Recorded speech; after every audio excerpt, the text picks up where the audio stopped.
है एवरीवन, मैं संदीप गुप्ता। क्रिया शरीर पेपर 2 का धातु वर्णन का लास्ट टॉपिक रह गया था, खले कपोत न्याय। हमने शीर्षदधि न्याय कर लिया, केदारी कुल्य न्याय कर लिया, खले कपोत न्याय रह गया था। अब खले कपोत न्याय में बहुत से बच्चे इस लॉ को बहुत गलत तरीके से पढ़ते हैं। सबको क्या लगता है, इस लॉ को जैसे केदारी कुल्य न्याय है वैसे ही सोचते हैं खले कपोत न्याय भी होगा, कि केदारी कुल्य न्याय में सीक्वेंस में हर एक चीज़ें होती हैं, जैसे रस से रक्त, रक्त से मांस, मांस से मेद। ऐसे सोचते हैं कि रस बन गया, रस से रक्त बन गया, रक्त से मांस बन गया। तो ये सब लोग क्या सोचते हैं, ये सीक्वेंस किस में रहता है, केदारी कुल्य न्याय में रहता है, क्षीरदधि न्याय में रहता है। खले कपोत न्याय में भी सेम ही प्रोसेस है, कोई अलग प्रोसेस नहीं है। बट इसके अंदर ये लॉ कुछ थोड़ा डिफरेंट है, कुछ अलग कहता है। ये सिलेक्टिव नेचर का लॉ है, ये सिलेक्टिव नेचर है। इसमें बताया क्या है, खले कपोत न्याय। खल क्या है, खेत। ये क्या है, खेत, या इसको आप कह सकते हो जहाँ भी बीज को डाला हो खाने के लिए या चिड़ियों को चुगने के लिए दाना। कपोत क्या है, कबूतर। न्याय क्या है, लॉ है। ठीक है, आपने पढ़ लिया। ये क्या होता है, यहाँ लिख देते हैं हम। ये क्या हो गया है, लैंड, बर्ड। ये क्या है, लॉ। हमने पढ़ लिया। इसका मतलब क्या है, अब देखो, अब इसके अंदर हम क्या पढ़ने वाले हैं कि ये लॉ क्यों डिफरेंट है इनसे। है, काम तो सबका सेम ही है, मैं ये लॉ कुछ अलग कहता है। क्या कहता है वो, उसको हम देखेंगे अभी। ये लॉ ये कहता है कि इस खलियान और कबूतर का दृष्टांत देखकर समझते हैं, किसी खलियान में दाना चुगने हेतु कबूतर एकत्रित होते हैं और दाना चुगने के उपरांत अपने अपने आवास को पहुंच जाते हैं। इसमें बताया है कि ये जो कबूतर यहाँ पे अवेलेबल हैं, यहाँ पे आए हैं उड़कर कहीं से भी, जो यहाँ आते हैं वो अपना दाना चुगते हैं। दाना चुगने के बाद अपने अपने घर चले जाते हैं। मगर ये लॉ का अभी आप बोलोगे कि ये धातुओं से क्या इसका संबंध है, इसको क्यों लिया गया है एग्जाम्पल में बताने के लिए। तो इसका ये बोलना है कि जो अभी फॉर एग्जांपल एक बर्ड है, एक बर्ड का जितना लिमिट होगा, फॉर एग्जांपल 4 ग्रेन का लिमिट होगा, तो वो उतना ही दाना लेके जाएगा अपने साथ। किसी बर्ड का रहेगा कि मैं नहीं भाई, मैं तो 2 ही ले जा सकता हूँ, गेहूँ का दाना चाहे चावल का दाना जो भी हो उसका दो ही ले जा सकता हूँ, मैं उससे ज़्यादा नहीं ले जा सकता हूँ। तो जिस भी बर्ड का जितना रहेगा,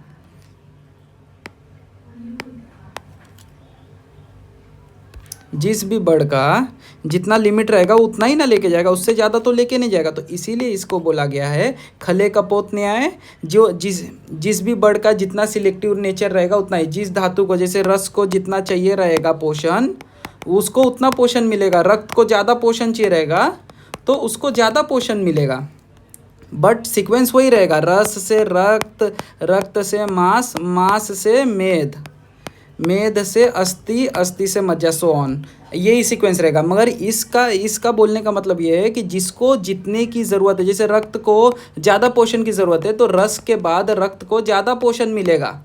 ठीक है, बस इतना ही इसको बताया गया है। तो अभी देखो, जैसे बताया गया है कि रस, रस से रक्त, मांस, मेद, अस्थि, मज्जा, इसका सीक्वेंस क्यों ऐसा है। और देखो इसमें ये बताया है, जो स्त्रोतस आहार रस, आहार रस मतलब जो हम खाते हैं, अन्न खाया, अन्न खाने के बाद जो उसका रस बनता है, वो रस कैसे बनता है, जठराग्नि, अपने शरीर की ऊष्मा होती है जो अंतरग्नि से रस उत्पन्न होता है,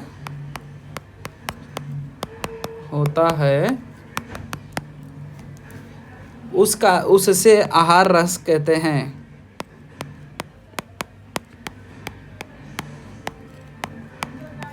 उसे आहार रस कहते हैं। ठीक है, अब वो आहार रस से रस अग्नि द्वारा रस को पोषित किया जाता है, फिर रक्त अग्नि द्वारा रक्त को पोषित किया जाता है, फिर मेद, मेद, अस्थि, अस्थि, मज्जा, शुक्र। अब इसमें यह है कि जो रस अग्नि है, जो रस धातु है, इसके स्त्रोतस नज़दीक होने के कारण, पास होने के कारण अन्न रस के इसका पोषण शीघ्र होता है, शीघ्र होता है। और ये शुक्र लास्ट में है, तो शुक्र का क्या होता है, लास्ट में होता है इसका पोषण। और इसकी स्त्रोतस लंबी होती है, इसका स्त्रोतस छोटा होता है, इस कारण इसको पहले पोषित किया जाता है, उसके बाद शुक्र अंतिम में होता है। पहले रस होगा, फिर उसके नज़दीक रक्त है, फिर उसके नज़दीक मेद, मेद के बाद अस्थि, अस्थि के बाद मज्जा और शुक्र। ठीक है, बस इतना ही हमको पढ़ना है। अब आपने समझ लिया खले कपोत क्या है। अभी देखो, एक बर्ड आता है, एक चिड़िया आती है, 2 दाने चुगती है, और किसी का इसका घर है 10 किलोमीटर दूर है, तो अपने घर जाती है, फिर वहाँ पे उस दाने को साफ करेगी, खाएगी, जो भी करेगी वो अपना देखे। और अगर ये वाली चिड़िया है, इसका घर 2 ही किलोमीटर है, तो जल्दी जाएगी, पचाएगी, फिर से आ जाएगी यहाँ पे चुगने के लिए। तो बस यही कहा गया है, जिसका जितना नज़दीक है, जितना दूर है, और जिसकी जितनी क्षमता है ले जाने की, जिसको जितनी की नीड है, उसे ही खले कपोत न्याय कहते हैं। ठीक है, अब इसमें हमको कुछ बातें यह ध्यान रखनी है। इसमें क्या हमें बताया गया है, सभी धातुओं का पोषण स्त्रोतस द्वारा होता है। ये तो बात करेक्ट है। अगर कोई भी चीज़ों को बढ़ावा देना है तो वो कुछ तो माध्यम होगा। वो माध्यम क्या होता है, अपने वेन्स होते हैं, सीरा, धमनी जो भी होती है, उनके द्वारा स्त्रोतस, उन्हीं को मूल कहा जाता है, मार्ग कहा जाता है स्त्रोतसों का, ये धमनी, धमनिया का, ये सबको। और सभी धातुओं का अपना अपना स्त्रोतस होता है। रस व स्त्रोतस हो गया, जैसे रस है तो रस का अपना स्त्रोतस होगा, रक्त है तो रक्त का अपना स्त्रोतस होगा, मेद का मेद व स्त्रोतस, अस्थि व स्त्रोतस, मज्जा व स्त्रोतस, शुक्र व स्त्रोतस, ऐसे अपने अपने खुद के अन्य 7 स्त्रोतस होते हैं इनके।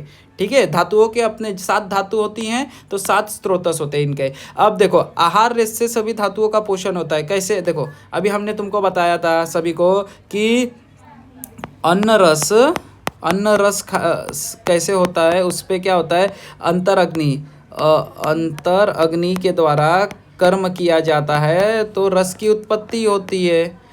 रस की उत्पत्ति, फिर उसी रस से रक्त, रक्त से मांस, मांस से मेद। मगर ये जो प्रक्रिया चल रही है, हम तो कह दे रहे हैं कि मांस, मांस से मेद तो कह दे रहे, मैं ये हो क्यों रहा है, क्योंकि इनके बीच में चैनल है। वो चैनल क्या कहते हैं, किसी कहते हैं, स्त्रोतस को हम कहते हैं, वो स्त्रोतस के कारण हो रहा है। ठीक है, ये चैनल वही है। अब हम यहाँ आते हैं, हम यहाँ पे देखते हैं, अब हमें यहाँ क्या देखना है। अब देखो, जो स्त्रोत अभी हमने बताया था, रस की स्त्रोतस की लंबाई के कारण जो धातु पास होता है उसका पोषण शीघ्र होता है, और जो दूर होता है उसका पोषण देर से होता है। ठीक है, हमने तो इतना पढ़ लिया। अब इसमें है कि धातुओं का पोषण एक साथ नहीं होता, धातुओं का पोषण एक साथ नहीं होता। पहले रस का पोषण होगा, रक्त का होगा, फिर मांस, मेद, अस्थि, मज्जा, शुक्र, इस प्रकार होगा धातुओं का पोषण, सीक्वेंस में होता है। ठीक है, हमें बस इतना याद है। मगर 2 इसमें और लोग आ जाते हैं, अपनी मत लेके, अपना विचार, पॉइंट ऑफ व्यू लेके। वो कौन होते हैं, अष्टांग हृदय के टीकाकार अरुण दत्त। वो क्या कहते हैं, उन्होंने एक और लॉ दे दिया अपने नाम से, बोला एक धातु पोषण न्याय, एक धातु पोषण न्याय। इन्होंने क्या कहा, धातुओं का पोषण एक काल में एक साथ होता है। इनका बोलने का मतलब है, फॉर एग्जाम्पल अन्न रस है, तो यहाँ से यहाँ तक जितनी भी धातु हैं, रस, रक्त, मांस, मेद, अस्थि, मज्जा, ये जितने, और शुक्र, ये जितनी भी धातु हैं, इनका एक साथ होगा पोषण। मतलब जितना रस को मिल रहा है उतना ही रस, रक्त, मांस, मेद एक साथ एक समय पे होगा, एक काल में बोला गया है। वन टाइम में होने को, वन टाइम में सप्त धातुओं, 7 धातु को पोषण मिलना इज एक काल धातु पोषण न्याय। ठीक है, ये किसने दिया था, अष्टांग हृदय के टीकाकार वरुण दत्त ने दिया था, इसीलिए इसी को लाल से लिखा गया है। अब देखो, अब इनके समर्थन, इनको साथ देने के लिए 2 जन आ जाते हैं। वो 2 आचार्य कौन होते हैं, चरक होते हैं और सुश्रुत होते हैं। चरक जी इनको साथ देने में क्या बोलते हैं, क्या बहाना मारते हैं, चाहे क्या प्रूफ देते हैं अपने इससे, कि व्यान वायु रक्त के साथ सर्व शरीर में फैलकर 7 धातुओं का पोषण करता है। जैसे कि रक्त सर्व शरीर व्याप्त होता है, रक्त क्या है, पूरे शरीर में व्याप्त है, सर्व शरीर व्याप्त होता है। तो रक्त सर्व शरीर व्याप्त होता है, उस इस सर्वशरीर व्याप्त होने के कारण रक्त के अंदर अन्न रस मिल जाता है और सातों धातुओं का पोषण कर देता है। चरक ने ये कहा। सुश्रुत भी यही कहते हैं, विद द हेल्प ऑफ व्यान वायु आहार रस सर्व शरीर में तर्पित रहता है। ठीक है, सुश्रुत भी यही कहते हैं। अब देखो हमने क्या बताया था कि पहले रस का होगा रक्त, मांस, मेद, अस्थि, मज्जा और शुक्र। ठीक है, ये ऐसा बताया था। और हमने क्या बोला था, सबसे पहले रस शीघ्र होगा और शुक्र का क्या होगा, देर से होगा, विलंब से होगा। क्यों? क्योंकि इसका स्रोतस लंबा है। देखो जितना प्लस उतना लंबा। देखो ये इसका स्रोतस छोटा है, फिर इसका थोड़ा बड़ा, इसका और बड़ा, इसका और बड़ा, इसका और बड़ा, इसका और बड़ा, इसका एक्सट्रीमली बड़ा। ठीक है, तो इस सीक्वेंस में हमको क्या देखने मिलता है, रस, रक्त, मांस, मेद, अस्थि, मज्जा, शुक्र का रस, ये सीक्वेंस के अंदर पोषण होता है। ठीक है, मैंने इतनी बार इसको बोल दिया है, रस, रक्त, मांस, मेद, अस्थि, मज्जा। इसको तो एक जो नहीं भी जानता होगा आयुर्वेद को, उसको रट लेगा, उसको समझ जाएगा कि ये क्या बोलना चाह रहा है। ठीक है, अब हमने ये पढ़ लिया। अब हम यहाँ पे क्या पढ़ेंगे कि हृदय को आहार रस का अधिष्ठान माना है। हृदय को आहार रस का अधिष्ठान माना गया है। कैसे माना गया हम बताते हैं। हृदय देखो, आहार रस न्यूट्रिटिव फ्लूइड का अधिष्ठान इसलिए माना है कि हृदय से ही सारे स्रोतसों का निर्माण होता है, कहने का ये तात्पर्य है। अब देखो हृदय से कौन सा स्रोतस बन रहा है, रसवास स्रोतस, रक्तवास स्रोतस, मांस, मेद, अस्थि, मज्जा, शुक्र।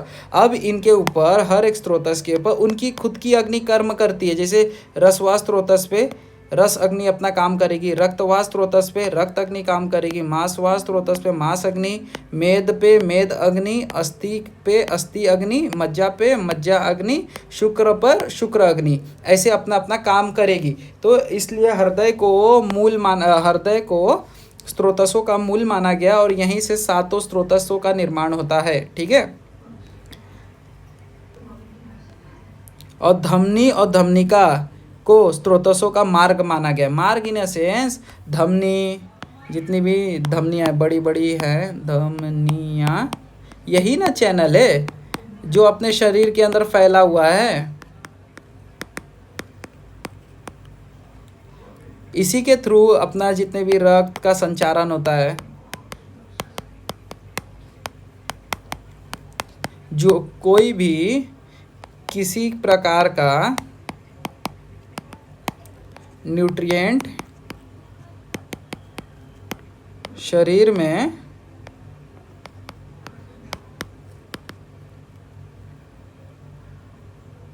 फैलाना है तो इसका ही यूज़ किया जाता है।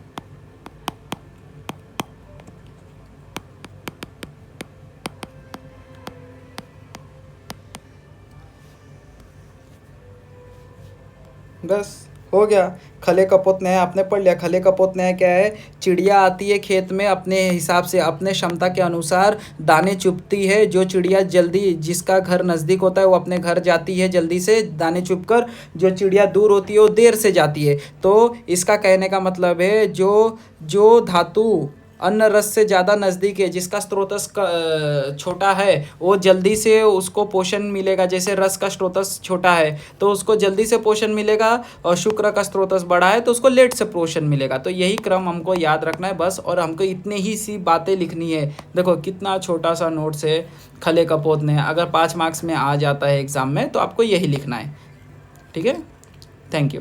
और आपको कोई भी फीडबैक देना है तो मुझे कमेंट कर सकते हैं, मेरे को मैसेज कर सकते हैं, डीएम कर सकते हैं। मेरा ये फ़ोन नंबर है 8452885736 99677183737। ठीक है, थैंक यू, आपने मुझे इतना सुना। अगर आपको नहीं समझ में आ रहा है तो मुझे फिर से कह दीजिए, मैं फिर से आपको बता सकता हूँ।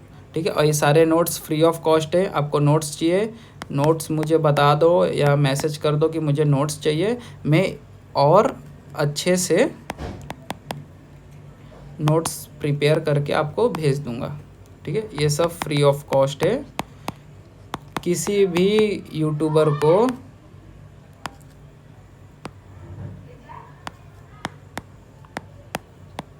या इंस्टाग्रामर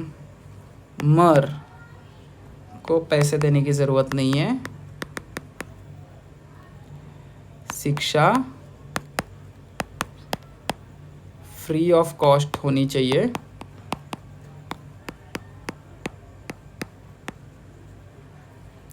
ना कि पैसे पे बिकनी चाहिए।